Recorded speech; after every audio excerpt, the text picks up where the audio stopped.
Ayan, pakita ko yung kabuuan ng Big Buddha. Ito yung entrance mismo, bago ka pumasok doon sa mismong Big Buddha. Ayan. Pero sa ngayon, pauwi na ako.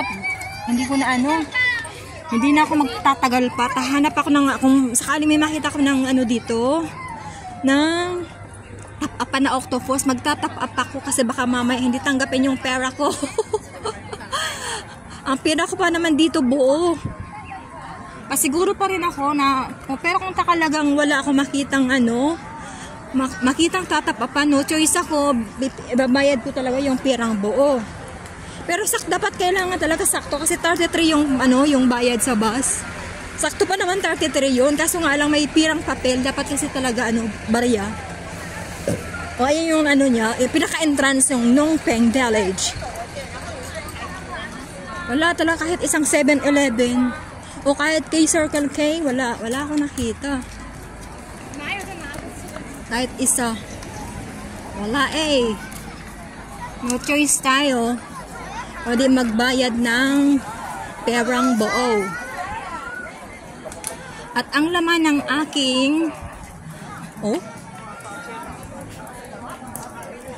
laman ng aking octopus ay lang naman $9 na lang. So hindi na yun sasapat.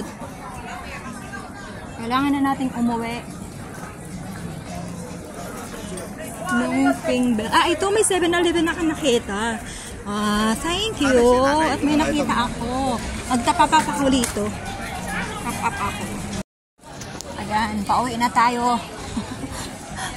Ayaw ko nang pumunta kung saan-saan pa. Dito lang sapat na, diba? Maghahanap na ako ng bus na masakyan. So, bus 23.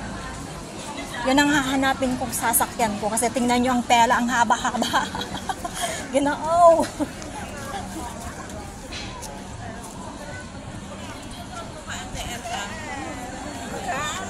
Tingnan nyo yung 23, ang haba. Kailangan pumela. Simula doon sa pila na yun na hanggang dito. Bus 23.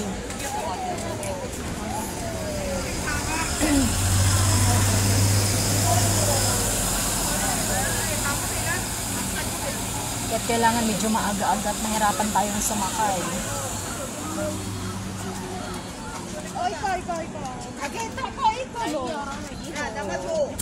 Number 2.